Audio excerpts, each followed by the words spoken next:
So the animal I chose for the project is a millipede. A basic overview on millipedes. The scientific name is the Diplopoda.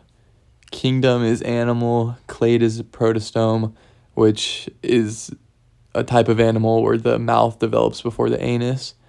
And then phylum, arthropod. And as you can see, I would say the two most distinctive characteristics of the millipede is the segmented body and, of course, all of the legs. So millipede's habitat, usually areas of moist soil, also containing plants, specifically dead plants and organic matter, mulch. An example of this would be a garden or a damp forest. Food.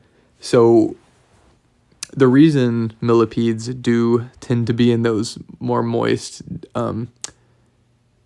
soil habitats is because they feed off of decomposing organic matter, and so they don't eat animals, they just eat wood and plants and stuff like that.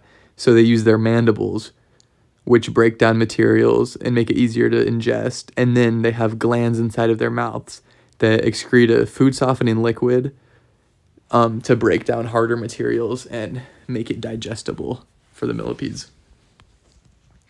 Predator-prey relationship.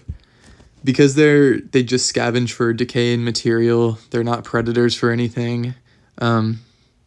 They do sometimes attack roots of living plants, but that's not as common as they go for dead plants. And then they are prey for birds, toads, spiders, and ants when the millipedes are still in their developing stages and they're smaller.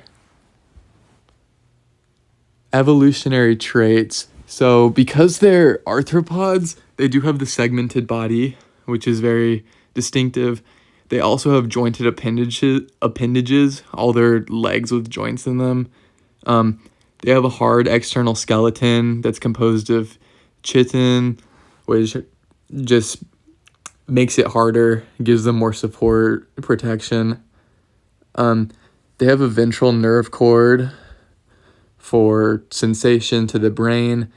They also have a complete gut, meaning their mouth and their anus are independent of each other. And then they have an open circulatory system, which means they don't have blood vessels. Blood just flows through cavities. So yeah, this is the tree of life and where they sit on it. And they're eukaryotes, obviously, because they're animals. So the little stars where they would fall in on the tree of life. And then the importance of millipedes. They're very crucial in soil health because they're decomposers. They put a lot of nutrients back into the soil, helping plants regrow and just making soil habitats healthy. Also, because they are prey to many predators, they are a crucial food source for said predators. So those are some importances on the globe of millipedes. And then these are some sources that I used.